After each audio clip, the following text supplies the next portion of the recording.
Assalamualaikum warahmatullahi wabarakatuh. Perkenalkan, nama saya Midah Nurhamidah, kelas Fikih B, mahasiswi UIN Surakarta, PPG dalam jabatan 2021 akan menayangkan video praktik pembelajaran Fair Teaching dengan materi sholat berjamaah. Mari kita saksikan. Assalamualaikum warahmatullahi wabarakatuh. Selamat siang anak-anak semuanya, sehat semuanya. Agar pembelajaran kita ini berjalan lancar, terlebih dahulu kita membaca doa dulu ya. Silakan ketua kelasnya disilakan untuk membacakan doa terlebih dahulu. Alhamdulillahirobbilalamin. Mudah-mudahan dengan diawali baca doa, proses pembelajaran kita hari ini berjalan dengan lancar, tak ada hambatan apapun. Sebelumnya, Ibu absen dulu ya, kalian satu-satu ya. Supaya Iya, Bu. yang tahu siapa saja yang tidak hadir hari ini. Kemudian, sebelum pembelajaran ini dimulai, ke bagian materi berkaitan dengan kebetulan hari ini, kita akan membahas tentang sholat. Siapa tadi yang di rumahnya sholat subuh? Adakah yang tidak melaksanakan sholat subuh? Coba angkat tangan. Apa semuanya melaksanakan sholat subuh? Sholat, Ada yang Bu. Sholat. Bu. Sholat ya semua? Sholat, Bu. Alhamdulillah. Alhamdulillah ya. Berarti kalian sudah bisa mengaplikasikan bahwa sholat itu wajib. Nah, kebetulan minggu kemarin tatap muka dengan Ibu berkaitan dengan sholat wajib. Hari ini kita akan melanjutkan dari materi yang sebelumnya, yaitu berkaitan dengan sholat berjamaah. Mudah-mudahan kalian semua bisa memahaminya ya, sehingga bisa mengaplikasikan berkaitan dengan sholat berjamaah ini dalam kehidupan sehari-hari. Nah, untuk supaya ibadah sholat kita ini dapat pahala, kemudian lebih afdol, maka syariat Islam mengajarkan kita untuk menjalankan sholat dengan cara berjamaah ya. Mari kita bahas, kita amati nanti ya, ada materi yang akan Ibu share di sini. Nah, kebetulan di awal ini sudah dibagi kelompok ya, 3 kelompok. Bagi kelompok 1 mengamati berkaitan dengan materi susunan saf sholat berjamaah ya. Kemudian sudah dibagi ya kelompoknya minggu kemarin oleh Ibu. Jadi hari ini kita tinggal menjalankan pembagian kelompok yang sudah dibagi pada pertemuan minggu kemarin ya. Kelompok 2 itu berkaitan materi tentang cara mengingatkan imam yang lupa. Kemudian kelompok 3 yaitu berkaitan nanti dengan materi susunan saf, kemudian nanti kelompok 1 berkaitan dengan susunan saf dalam sholat berjamaah, kemudian kelompok 2 berkaitan dengan mengingatkan imam yang lupa, dan kelompok 3 berkaitan dengan ketentuan makmum masbuk. Mudah-mudahan nanti kalian semua sesuai dengan kelompok yang sudah Ibu bagi dapat mempresentasikan ke depan setelah melihat ketentuan-ketentuan sholat berjamaah yang akan Ibu tayangkan ya. Bismillah nanti. Bentar ya, ditunggu ya anak-anak ya, sabar. Bismillahirrahmanirrahim. Tujuannya tadi sudah Ibu katakan di awal, bahwa tujuan pembelajaran tatap muka kali ini berkaitan dengan yang pertama, di dalam sholat berjamaah itu ada syarat-syarat imam. Ya, karena posisinya ada yang menjadi imam dan ada yang menjadi makmum. Maka syarat-syarat yang menjadi makmum adalah yang pertama, imam adalah pertama, imam harus berdiri sedikit lebih ke depan dari makmumnya. Kemudian 2, tidak mengikuti gerakan makmum. Artinya justru di sini makmumlah yang harus mengikuti gerakan imam. Ya. Kemudian imam meluruskan saf makmum. Jadi sebelum sholat dilaksanakan, itu imam harus memberitahukan atau mengingatkan supaya makmum itu meluruskan safnya.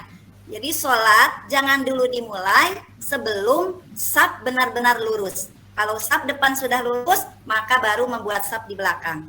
Kemudian imam harus laki-laki. Boleh imam perempuan kalau misalnya makmumnya adalah perempuan. Tetapi kalau makmumnya laki-laki, maka imamnya harus laki-laki. Kemudian Perempuan yang menjadi imam hanya boleh menjadi imam bagi makmum perempuan. Dan orang yang sedang bermakmum kepada orang lain tidak dibolehkan dijadikan sebagai imam.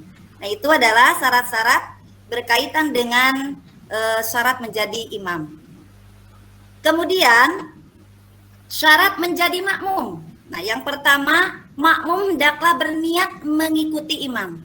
Jadi harus niat karena ini bagian dari rukun sholat ya. Kemudian makmum harus mengikuti imam dalam segala gerak dan tidak boleh mendahului imam.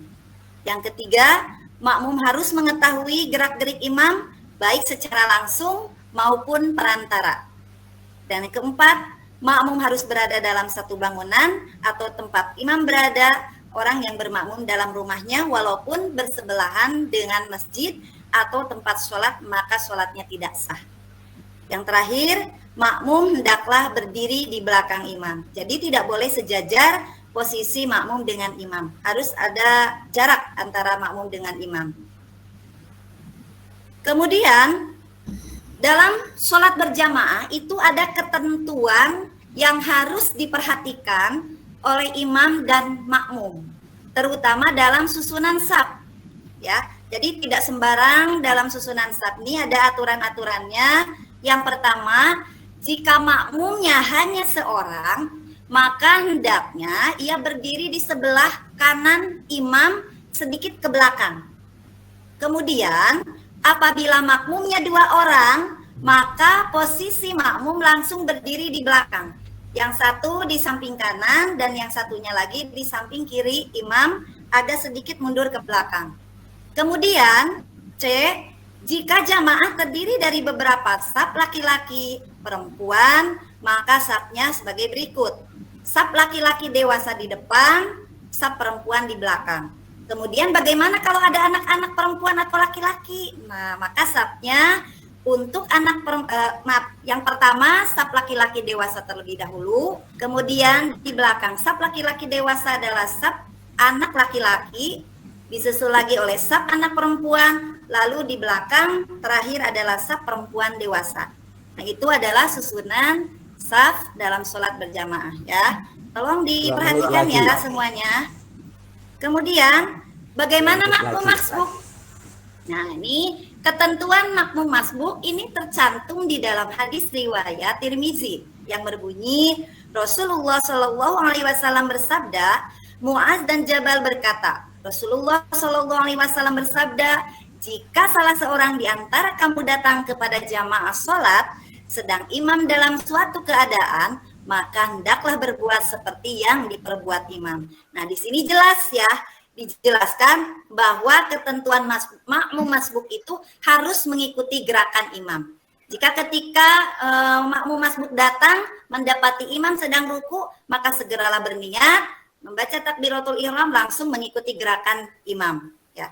Kemudian dijelaskan pula di dalam hadis riwayat Abu Dawud, Abu Hurairah radhiyallahu anhu berkata, Rasulullah Shallallahu Alaihi Wasallam bersabda, apabila di antara kamu datang untuk sholat sewaktu sujud, maka hendaklah kamu sujud dan janganlah kamu hitung 1 rakaat, dan barang siapa yang mendapati 1 rakaat beserta imam, maka ia telah mendapat salat berjamaah.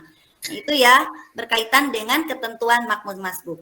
Kemudian bagaimana cara mengingatkan imam yang lupa? Nah, ini nanti ketika kalian sedang melaksanakan sholat berjamaah, kemudian mendapati permasalahan ketika imam sedang memimpin sholat, kemudian imam lupa. Nah, baik itu lupa bacaan sholat atau lupa dalam gerakan sholat, maka kita makmum harus memberitahu imam bahwa imam itu lupa atau salah dalam gerakan. Nah, ini dijelaskan dalam hadis riwayat Muslim ya. Barang siapa merasa ada gangguan dalam sholatnya, hendaklah ia bertasbih karena sesungguhnya jika bertasbih maka akan menoleh, sementara menepuk tangan adalah buat wanita. Jadi untuk mengingatkan imam yang laki-laki maka boleh dengan cara bertasbih, dan untuk perempuan yaitu dengan menepuk tangan untuk memberikan istilahnya memberitahu ya bahwa imam itu lupa dalam gerakan atau di dalam bacaan-bacaan sholat. Kemudian dalam sholat berjamaah, nah, apabila kita mendapati masalah imam batal atau misalnya ada sesuatu hal lain, Maka makanya kenapa di dalam pembagian saf itu diharuskan yang di belakang imam itu orang yang paham ilmu agama juga. Nah, ini adalah untuk mengantisipasi ketika imam batal, maka yang posisi terdepan, saf terdepan yang di belakang imam bisa maju ke depan untuk menggantikan imam. Nah, ini ya ketentuannya adalah pertama makmum di belakang imam hendak menggantikannya, ya kemudian maju 2 langkah ke samping sebagai isyarat bahwa sholatnya batal. Jadi imam itu bergeser ke samping ya, bergeser ke samping 2 langkah untuk memberikan syarat kepada makmum. Kemudian makmum yang ada di belakang, yang kebetulan saf terdepan, maju ke depan untuk menggantikan posisi imam ya. Kemudian di dalam sholat berjamaah itu banyak sekali nilai-nilai positif yang bisa kita istilahnya kita ambil sebagai pelajaran di dalam kehidupan kita sehari-hari. Manfaatnya tentunya bagi kesehatan jasmani dan rohani juga ada ya, di mana kita semakin mempererat tali silaturahmi. Di dalam sholat berjamaah itu terbentuknya tidak adanya perbedaan antara kaya dan miskin, kemudian sikap toleransi, disiplin, di mana kita sebagai makmum tidak boleh mendahului imam, itu secara tidak langsung aplikasi atau implementasi dari disiplin dalam sholat ya. Kemudian itu pemaparan dari Ibu ya berkaitan dengan materi sholat berjamaah. Gimana semuanya paham anak-anak? Paham? Insya Allah, Bu. Tadi kan sudah dibagi kelompok berkaitan dengan pembagian materi sholat berjamaah ya. Coba Ibu ingin tahu dari pemaparan yang Ibu sampaikan ya, masing-masing kelompok sudah mencatat atau sudah menganalisis berkaitan dengan masalah-masalah yang ada di dalam sholat berjamaah. Untuk kelompok 1 boleh mempresentasikannya, silakan ke depan. Kelompok 1 perwakilannya siapa? Silakan Bu Nopal mempresentasikan berkaitan dengan materi yang tadi sudah Ibu bagi sesuai dengan kelompok masing-masing yang sudah dibagikan di minggu kemarin ya. Pembagian kelompoknya sudah disusun minggu kemarin. Silakan Bu Nopal. Ya, Ibu rasa sudah paham semuanya ya. Ada yang mau bertanya tidak? Berkaitan dengan materi sholat berjamaah. Ya, kalau begitu berarti kita mulai mengisi soal ya. Soalnya ada 3. Ibu pengen tahu sejauh mana pemahaman kalian berkaitan dengan materi sholat berjamaah ya. Nanti soalannya diisi ya, bisa dikumpulkan di akhir pelajaran. Silakan soalannya ini ya. Ibu share soalannya ya. Sebelum ini, insya Allah untuk tatap muka minggu depan berkaitan dengan sholat Jumat ya. Kalian bisa baca-baca di buku paket berkaitan dengan sholat Jumat. Boleh nanti kalian menyusun atau membuat catatan-catatan yang mau dipertanyakan nanti di proses pembelajaran minggu depan ya, atau tatap muka dengan Ibu selanjutnya ya. Mudah-mudahan apa yang Ibu sampaikan hari ini bermanfaat ya, sedikit banyaknya membuat termotivasi, kalian merasa termotivasi untuk melaksanakan sholat dengan cara sholat berjamaah ya. Ibu tutup pertemuan kali ini. Silakan ketua kelasnya untuk memimpin doanya. Kan Bu Ida. Ya, kita pulang ya semuanya. Kalau sudah pulang, jangan mampir kemana-mana ya, langsung pulang ke rumah. Nanti orang rumahnya nyariin ya. Iya, Soalnya Bu. kalian itu kalau pulang sekolah suka nongkrong dulu ya, nggak boleh, apalagi dalam kondisi kalian masih berseragam ya. Jadi langsung pulang ke rumah ya, biar orang tua kalian tenang, kalian ya tidak hilang. Mudah-mudahan selamat di perjalanannya ya. Bu cukup kan sampai di sini. Akhirul kalam. Assalamualaikum warahmatullahi wabarakatuh. Itulah tadi tayangan video praktik pembelajaran sholat berjamaah. Semoga bermanfaat. Mohon maaf apabila banyak kekurangannya. Assalamualaikum warahmatullahi wabarakatuh.